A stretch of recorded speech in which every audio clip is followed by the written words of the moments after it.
Hi traders, welcome back to my channel. I hope you all are doing great. For some time now, I haven't posted videos and I'm really sorry about that because I've been busy with other things that I'm doing. Then again, I don't really trade every day. All I do is to go to my charts and go to the higher time frames, then look for proper opportunities. So sometimes I might see a setup, then I'll wait for it to happen. It will take like 1 week or 2 weeks. But once that comes, it's a good opportunity.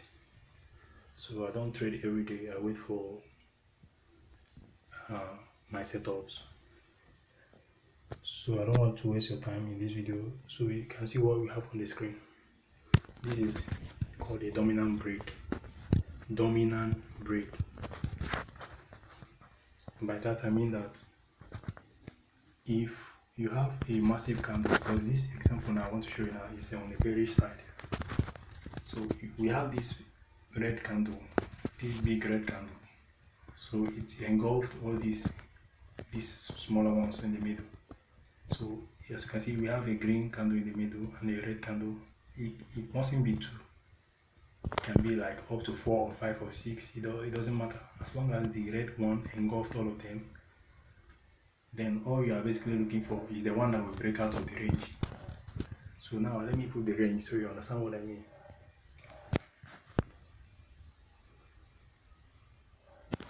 You see now, the range is from the top of this red candle all the way to the wicks, but since it doesn't have wick, you can use the wick of this red candle. And mind you, this setup doesn't really happen like this as it appears here now exactly. But what you look out for is that the red candle is bigger than all of them. So the red candle doesn't have wick, so we extend the block all the way to the wick of the green one. So with that being said, all you are looking for now is for the candle that will break out of the range and close above it. Then as you can see, this green candle is the one that broke out and closed above. So this is called a dominant break. So the next step now is for you to bring out your Fibonacci retracement and put it from the top of this green candle that broke out and closed. From the top, not the wick now, from the top of the body. Do not consider the wick above. From the body above now, all the way to the last wick you see. That is this last low here. Let me use arrow so that you can see what I'm saying.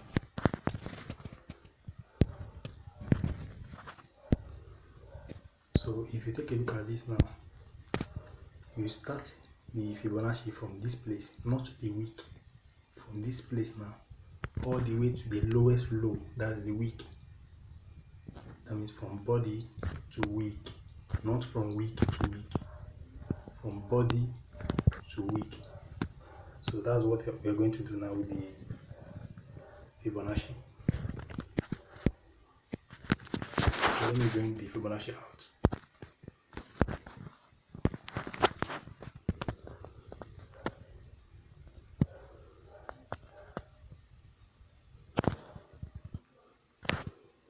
So now all I have to do is to mark out the zones that I'm interested in.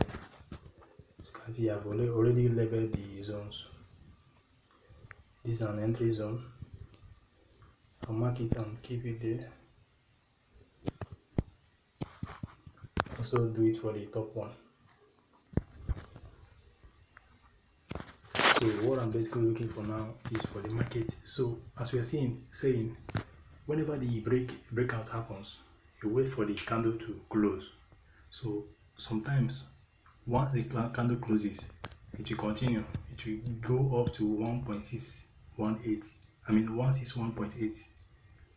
This is the zone that it will get to before it reverses. So but other times, because if you notice now, the candle closed above this range, but it didn't close immediately, so it gave some time before closing. So whenever this kind of thing happens, the market usually reverses to this place before going to this zone. Let me take that again. Whenever the candle breaks out of the zone and closes, if it doesn't go that far, if it closes immediately, like some pips immediately after breaking, Then you can take your trade from that place and hold it all the way to this zone. You can hold it all the way to 161.8.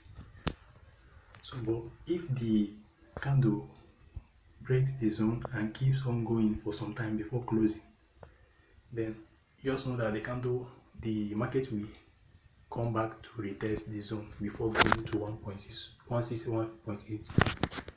So, and that's what is happening now. So I saw the trade in the morning and I took it. As you can see, the market reversed and it's about to tap into the zone, or it has tapped into the zone now, but I'm waiting for it to trigger my buy limits. So once it triggers the buy limits now, but if I go to the smaller time frame and notice that I have seen a reversal pattern without it triggering my buy limit, then I'll have to enter, because I don't think the where I put the buy limit is where it's going to come. But that aside, I think it will still come to hit the buy limit. So from this place now, once it activates my buy limit, the market will reverse all the way to 161.8. And if it doesn't reverse from 161.8, then rest assured that the market will go to 261.8. Then from this place now, I'll take my sales, or I'll take the profit. So, but why did I enter the trade? Because looking at this now, for the fact that I know that whenever the candle breaks above the zone and closes, that to reverse to this place is not enough confirmation for me to enter the market. So before I enter the market, after doing my analysis on a higher time frame, I normally go down to the smaller time frame, like 5 minutes or 15 minutes, so as to find another confirmation to add to the existing one. So let me go down to 5 minutes.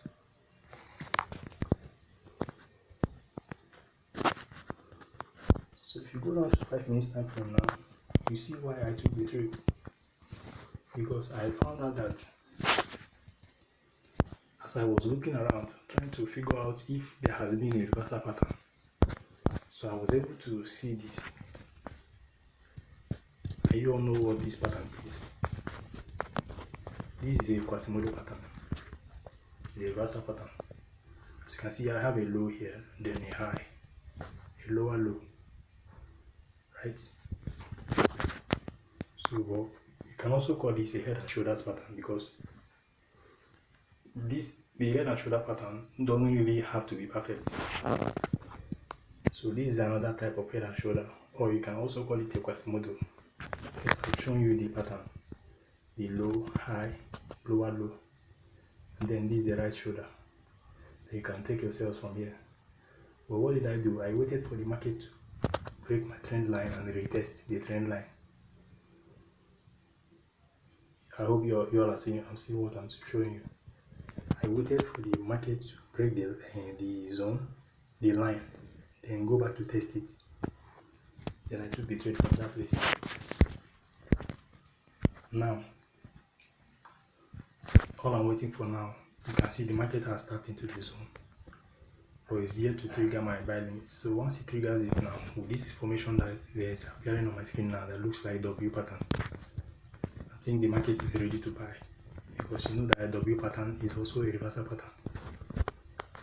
That means I'll have to close this sell now and enter a buy very soon. So guys, that is called a dominant break. But there's more to this dominant break, and I'll still make videos on it. So that's to give you more confirmations, things to look out for, more things to look out for before you take it. But now, I think this is where the video will end. So guys, thank you for watching the video.